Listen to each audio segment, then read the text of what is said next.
Trick or treat. August said he wasn't feeling well enough to go trick or treating later in the afternoon, which was sad for him because I know how much he loved to trick or treat, especially after it got dark outside.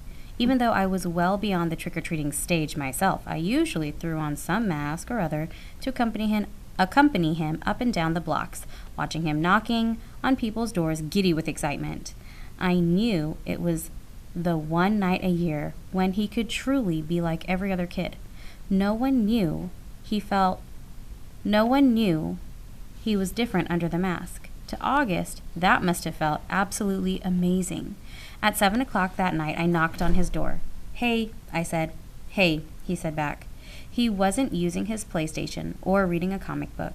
He was just lying in his bed, looking at the ceiling.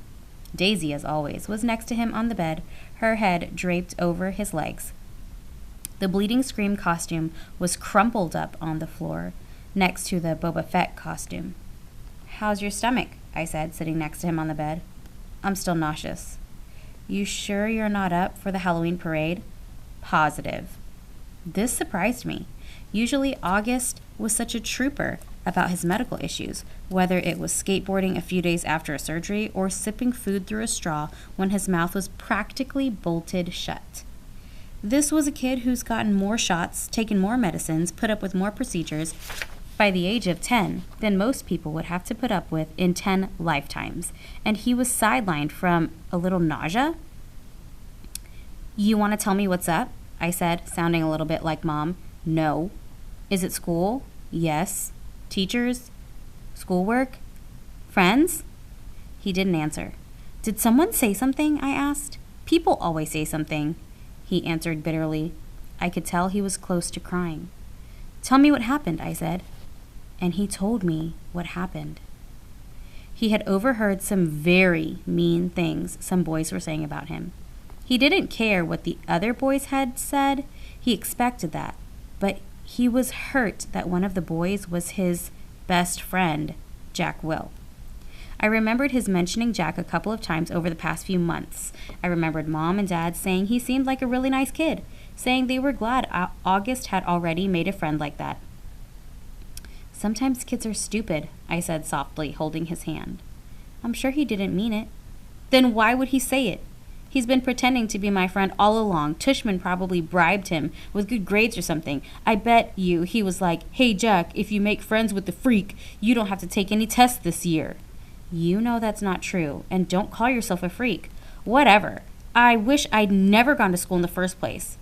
But I thought you were liking it." "I hate it." He was angry all of a sudden, punching his pillow. "I hate it, I hate it, I hate it." He was shrieking at the top of his lungs. I didn't say anything. I didn't know what to say. He was hurt. He was mad. I let him have a few more minutes of his fury. Daisy started licking the tears off his face. "Come on, Augie," I said, patting his back gently. "Why don't you put on your Jango Fett costume and—" "It's a Boba Fett costume! Why does everyone mix that up?" "Boba Fett costume," I said, trying to stay calm. I put my arm around his shoulders. "Let's just go to the parade, okay? If I go to the parade, Mom will think I'm feeling better and make me go to school tomorrow." "Mom would never make you go to school," I answered. "Come on, Augie, let's just go. It'll be fun, I promise. And I'll let you have all my candy." He didn't argue. He got out of bed and slowly started pulling on his Boba Fett costume. I helped him adjust the straps and tighten the belt, and by the time he put his helmet on, I could tell he was feeling better. Time to think.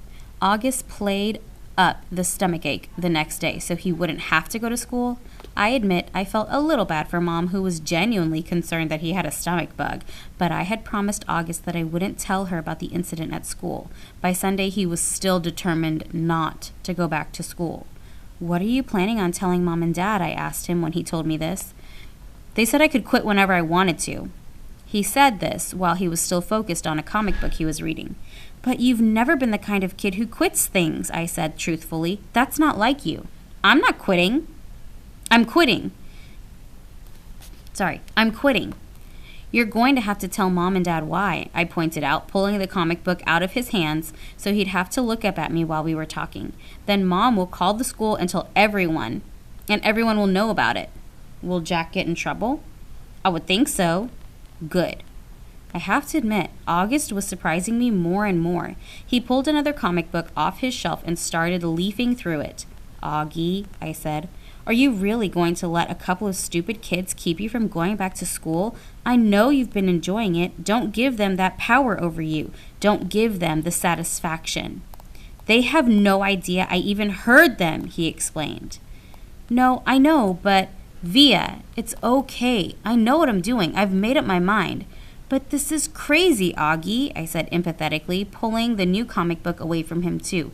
You have to go back to school.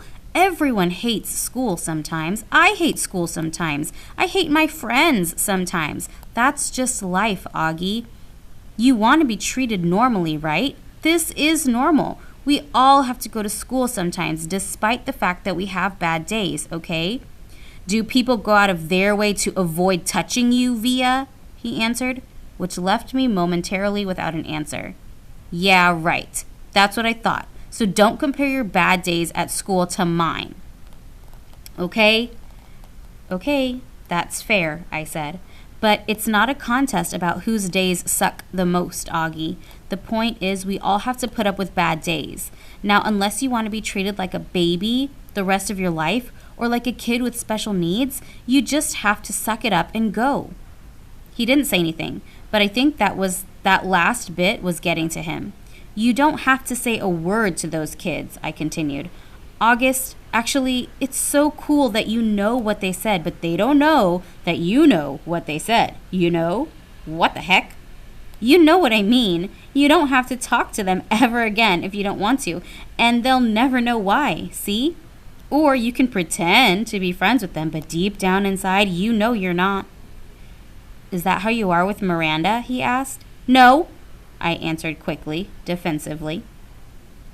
I never faked my feelings with Miranda. So why are you saying I should? I'm not. I'm just saying you shouldn't let those little jerks get to you. That's all. Like Miranda got to you? Why do you keep bringing Miranda up? I yelled impatiently.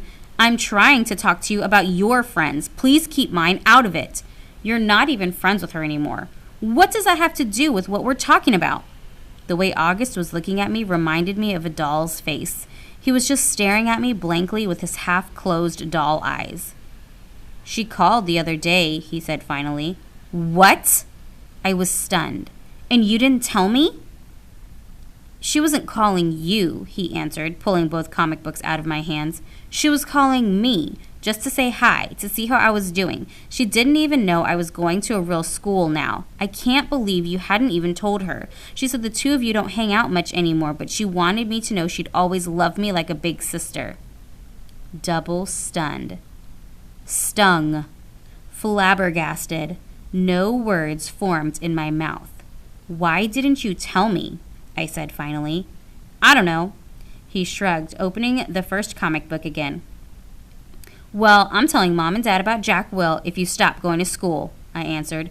Tushman will probably call you into school and make Jack and those other kids apologize to you in front of everyone, and everyone will treat you like a kid who should be going to school for kids with special needs. Is that what you want? Because that's what's going to happen. Otherwise, just go back to school and act like nothing happened. Or if you want to confront Jack about it, fine. But either way, if you... Fine, he interrupted. What? Fine, I'll go, he yelled. Not loudly.